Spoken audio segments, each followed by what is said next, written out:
आणि आता आपण बघणार आहोत 36 जिल्ह्यांमधल्या वेगवेगळ्या घडामोडी।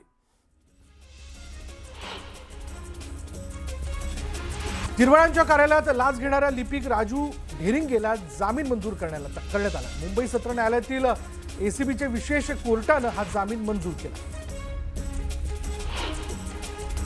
कोल्हापूर शहरात ठाकरेंच्या शिवसेनेतील अंतर्गत वाद चिघळल्याचं चित्र समोर आलंय। शहर प्रमुख सुनील मोदी यांची कोल्हापूर महापालिकेच्या स्वीकृत नगरसेवकपदी निवड झाल्यानंतर काही शिवसैनिकांनी तीव्र नाराजी व्यक्त केली आहे। नाशिक महापालिकेची पहिलीच महासभा वादग्रस्त ठरली। विरोधी पक्षनेतेपद जाहीर केलं जात नसल्यानं ठाकरेंच्या शिवसेनेचे गटनेते आक्रमक झाले। गटनेते केशव पोरजे यांनी महापौरांना जाब विचारत विरोधकांचा आवाज दाबला जात असल्याचा आरोप केला। नवी मुंबई महानगरपालिकेच्या पहिल्या महासभेत येत्या वर्षभरासाठी पालिका क्षेत्रात कोणत्याही प्रकारची करवाढ न करण्याचा ठराव मंजूर करण्यात आला। निवडणूक प्रचारादरम्यान भाजप नेते गणेश नाईक यांनी नागरिकांवर अतिरिक्त कर लावला जाणार नाही असं स्पष्ट आश्वासन दिलं होतं आणि या निर्णयामुळे नवी मुंबईकरांना मोठा दिलासा मिळाला। पिंपरी चिंचवड महापालिकेच्या सर्वसाधारण सभेत पालिकेच्या 4 वर्षांच्या कार्यकाळात झालेल्या कामांची श्वेतपत्रिका काढण्याची मागणी शिवसेनेच्या सुलभा उबाळे यांनी केली। आयुक्त शेखर सिंग यांनी त्यांच्या कार्यकाळात संशयास्पद आणि अवाजवी कामं केल्याचा आरोप करत चौकशीची मागणी करण्यात आली आहे। भिवंडी महानगरपालिकेच्या महापौरपदी नारायण चौधरींची निवड झाली। भाजपमधून बंडखोरी करत त्यांनी काँग्रेसच्या पाठिंब्यावर 48 मतांनी विजय मिळवला आणि यावेळी भाजपची 6 मतं फुटल्यानं भाजपला धक्का बसला। भिवंडीत बंडखोरी करणाऱ्याने असा शब्द दिला तरी बंडखोरी झाल्याचं भाजप प्रदेशाध्यक्ष रवींद्र चव्हाणांनी म्हटलंय, तर बंडखोरांवर कारवाई करणार असल्याचा इशारा त्यांनी दिला। शरद पवारांच्या राष्ट्रवादीचे आमदार रोहित पवार उद्या दिल्लीत पत्रकार परिषद घेणार आहेत। सकाळी 11 वाजता ते पत्रकार परिषदेतून कोणते खुलासे करणार हे पाहणं महत्त्वाचं ठरणार आहे। मुंबईच्या शिवतीर्थ मैदानावर 19 मार्चला गुढीपाडवा मेळाव्याच्या निमित्तानं राज ठाकरेंची सभा होणार आहे। 20 वर्षांनंतर शिवतीर्थवर राज ठाकरेंची पहिलीच सभा असणार आहे आणि यापूर्वी त्यांनी मनसे पक्ष स्थापन केला तेव्हा सभा घेतली होती आणि यामुळे आता 19 मार्चला राज ठाकरे काय बोलणार हे पाहणं महत्त्वाचं असणार आहे। कल्याण लोकसभा मतदारसंघातील कामांसाठी तब्बल 4897 कोटी रुपये निधीची तरतूद करण्यात आली आहे। शिवसेनेचे खासदार श्रीकांत शिंदेंच्या पाठपुराव्याला मोठं यश आलंय आणि या कामांमुळे अंबरनाथ ते कळवा शहराचा चेहरा मोहरा बदलणार आहे। महाराष्ट्र सध्या आयसीयू मध्ये राज्यात आलेली राजकीय सूज अत्यंत वाईट असल्याचं राज ठाकरेंनी म्हटलं। सत्तेमधल्या लोकांची देखील एक्सपायरी डेट असल्याचं देखील त्यांनी म्हटलं आणि त्यांच्या वक्तव्यानं चर्चांना उधाण आलंय। मनसे नेते संदीप देशपांडेंचं व्हॉट्सअप स्टेटस चर्चेत आलंय। कोत्या मनाच्या प्रवृत्तीकडून स्वीकृती अपेक्षा बाळगू नये असं म्हणत देशपांडेंनी उद्धव ठाकरेंवर निशाणा साधला।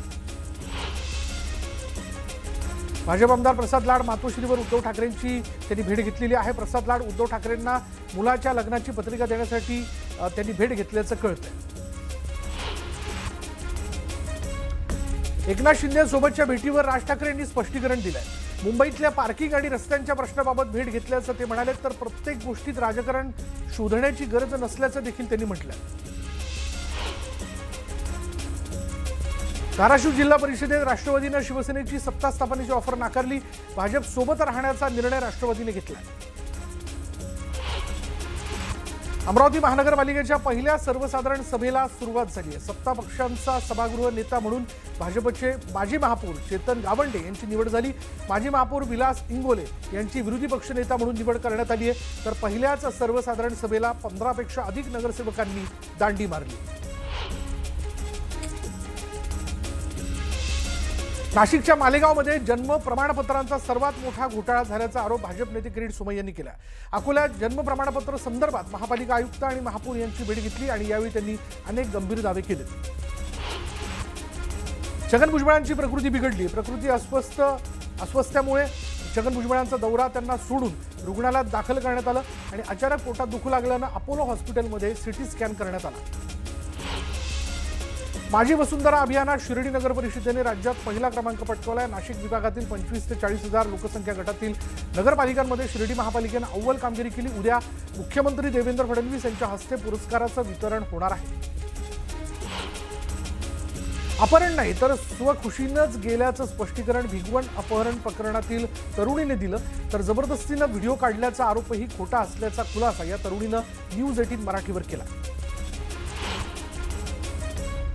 धुळे जिल्ह्यातील पिंपळनेर शहरात साखरपुड्याच्या कार्यक्रमात झालेल्या तिहेरी हत्याकांड प्रकरणात पिंपळनेर पोलीस ठाण्यामध्ये गुन्हा दाखल करण्यात आला। पोलिसांनी 4 संशयितांना अटक केली आहे।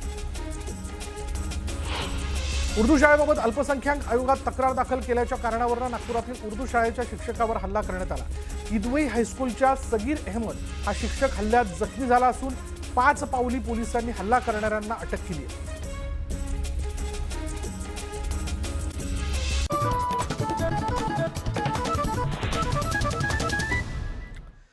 आता ब्रेकनंतर इतरही घडामोडी अगदी झटपट। नवी मुंबई शहरातील 12 कचरा वेचक महिला 10वीची परीक्षा देत आहेत आणि अपूर्ण राहिलेलं स्वप्न पूर्ण करण्याचा निर्णय या महिलांनी घेतला। प्रभात ट्रस्ट यांच्या माध्यमातून वर्षभर अभ्यास करून त्यांनी अनेक अडचणींवर मात करत परीक्षा देण्याचा निर्णय घेतला। मंगळवेढा तालुक्यातील नंदेश्वरमध्ये 10वीची परीक्षा देताना 10 तोतया विद्यार्थी आढळलेत। 10 विद्यार्थ्यांवर केंद्र प्रमुखांनी पोलीस तक्रार देऊन कारवाई केली आहे। ओळखपत्राची तपासणी करताना हे विद्यार्थी आढळून आले। वाशिम शहरातील एका पडक्या सभागृहात शासनाच्या आरोग्य विभागाची लाखो रुपयांची औषधं धुळखात पडून असल्याचं समोर आले। दरम्यान नियमबाह्य पद्धतीने ही औषधं ठेवल्याचा आरोप रुग्णांनी केला। तातडीनं चौकशी करून कारवाई करण्याची मागणी करण्यात आली आहे। जळगावच्या चोपड्यात फी बाकी असल्याच्या कारणावरून 10वीच्या विद्यार्थिनीला हॉल तिकीट देण्यास नकार दिल्याचा प्रकार समोर आला आणि त्यामुळे पालकांनी संताप व्यक्त करत हॉल तिकीट न देणाऱ्या शाळेच्या चौकशीची मागणी केली आहे। बीडच्या केज शहरातील वसंत माध्यमिक विद्यालयातील परीक्षा केंद्रावर मोठा गोंधळ झाला।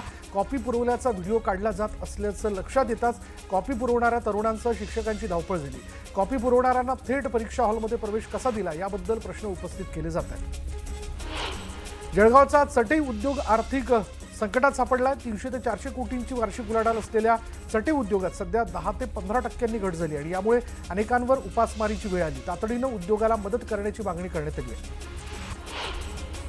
गोंदियाच्या उचेपूर गावात दारूची दुकानं आणि बार विरोधात ग्रामस्थ आक्रमक झाले। ग्रामसभेनंतर बारची तोडफोड करण्यात आली। तोडफोडीचा व्हिडिओ व्हायरल झालाय। परभणी जिल्ह्यातून जाणाऱ्या शक्तीपीठ महामार्गाला शेतकऱ्यांनी विरोध केला। शक्तीपीठ महामार्ग रद्द करण्याची मागणी शेतकऱ्यांनी केली। महामार्ग रद्द न केल्यास हुकुमशाही करत असल्याचा आरोप शेतकऱ्यांनी केला।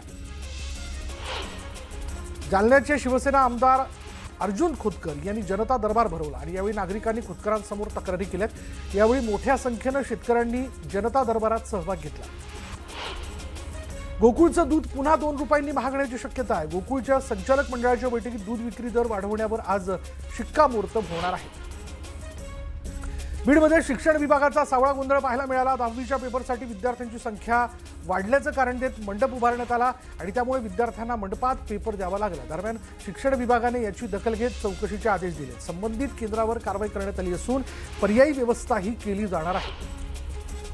आजपासून 10वीच्या बोर्डाच्या परीक्षेला सुरुवात झाली। राज्यातील 16 लाख विद्यार्थी 10वीची परीक्षा देत आहेत, तर राज्यभरात एकूण 5101 केंद्रावर ही परीक्षा पार पडते। कॉपीमुक्त परीक्षांचं बोर्डाकडून अभियान राबवण्यात येते। वर्ध्यामध्ये इस्रोची सहल करून परतलेल्या 44 विद्यार्थ्यांचं स्वागत करण्यात आलं। जिल्हा स्तरावरील विज्ञान प्रदर्शनीमध्ये उत्कृष्ट कामगिरी केलेल्या ग्रामीण शहरी भागातील विद्यार्थ्यांचा शैक्षणिक सहलीत समावेश होता। गोंदियात पोलिसांनी ऑपरेशन नार्कोस राबवलंय। गोंदिया रेल्वे स्थानकावर 10 किलोहून अधिक गांजा जप्त करण्यात आला। 24 तासात 8 जणांना पोलिसांनी अटक केली। अमरावती महानगरपालिकेच्या सार्वजनिक आरोग्य विभागाने बडनेरामध्ये एका बोगस डॉक्टरवर कारवाई केली। इंद्रजित श्रीराम सरकार असं कारवाई करण्यात आलेल्या डॉक्टरचं नाव आहे। डॉक्टर विरोधात गुन्हा दाखल करण्यात आला। धुळ्यामध्ये शासकीय मका खरेदी केंद्र सुरू करावं या मागणीसाठी संतप्त शेतकऱ्यांनी थेट मक्याचे ट्रॅक्टर जिल्हाधिकारी कार्यालयाबाहेर घेऊन जात आंदोलन करण्याचा प्रयत्न केला। मात्र 10वीची परीक्षा सुरू असल्यानं पोलिसांनी शेतकऱ्याला रोखलं। अखिल भारतीय सरपंच परिषदेच्या कार्यकर्त्यांनी विविध मागण्यांसाठी जिल्हाधिकारी कार्यालयाला भेट दिली आणि यावेळी जिल्हाधिकाऱ्यांना मागण्यांबाबत निवेदनही देण्यात आलं। तातडीनं वाढीव मानधन देण्याची मागणी करण्यात आली। कराडचं प्रवेशद्वार असलेल्या कोल्हापूर नाक्यावरनं दत्त चौकाकडे जाणाऱ्या रस्त्याची गेल्या अनेक वर्षांपासून दुरवस्था झाली आहे आणि वारंवार निवेदन देऊनही पालिका प्रशासन दुर्लक्ष करत असल्यानं कराडमधील रिक्षा चालकांनी भीक मागू आंदोलन केलं। धाराशिव पंचायत समितीचे कर्मचारी 16 तारखेपासून बेमुदत संपावरती आहेत। वेतन श्रेणीतील तफावत दूर करण्यासह विविध मागण्या पूर्ण करण्याची मागणी करण्यात आली। कर्मचाऱ्यांच्या संपामुळे पंचायत समितीतील कामकाज ठप्प झालं। गुहागरमध्ये छत्रपती शिवाजी महाराजांच्या जयंतीच्या निमित्ताने पालखी नृत्य सोहळ्याचं आयोजन करण्यात आलं होतं आणि यावेळी पारंपरिक वेशभूषा, सनई, ढोल आणि विविध देखाव्यांनी लक्ष वेधलं होतं. दरम्यान मोठ्या संख्येनं नागरिकांनी यात सहभाग घेतला होता. बीडच्या पाटोदामध्ये शिवजयंती उत्सवात भाजप आमदार सुरेश धस यांचा अनोखा अंदाज पाहायला मिळाला.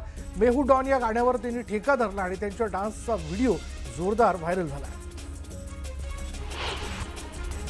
कारल्याची भाजी बनवल्याच्या कारणावरून झालेल्या क्षुल्लक वादातून मुलानेच आईची हत्या केली. चंद्रपुरातील डोंगर गावातली धक्कादायक घटना आहे. दरम्यान आरोपी दारूच्या नशेत असल्याची माहिती समोर आली आहे. तीर्थक्षेत्र आळंदी इथल्या कचरा डेपोला लागलेली आग तिसऱ्या दिवशी पूर्णपणे आटोक्यात आलेली नाही आणि आगीमुळे परिसरात दाट धुराचं साम्राज्य पसरलं. यामुळे नागरिकांसह महापालिका कर्मचाऱ्यांच्या आरोग्याला धोका निर्माण झालाय. तातडीनं आगीवर नियंत्रण आणण्याची मागणी करण्यात आली आहे. जालन्यात धुळे सोलापूर महामार्गावर भरधाव कारला अचानक आग लागली. आगीत कार पूर्णपणे जळून खाक झाली. सुदैवाने यात कोणतीही जीवितहानी झालेली नाही. चंद्रपुरात शिक्षकाने विद्यार्थिनीचा विनयभंग केलाय. नराधम शिक्षकाला पोलिसांनी अटक केली. गोवर्धन गोंडासे असं शिक्षकाचं नाव आहे. शिक्षकाविरोधात पॉक्सोच्या विविध कलमांअंतर्गत गुन्हा दाखल करण्यात आला. मुंबईतल्या सांताक्रूजमधील दिघे चाळ इथल्या घरात सिलेंडरचा स्फोट झाला. स्फोटात 4 जण जखमी झाले. अमरावतीमध्ये एका अज्ञात व्यक्तीची चाकू भोसकून हत्या करण्यात आली. पोलिसांकडून अधिकचा तपास सुरू आहे.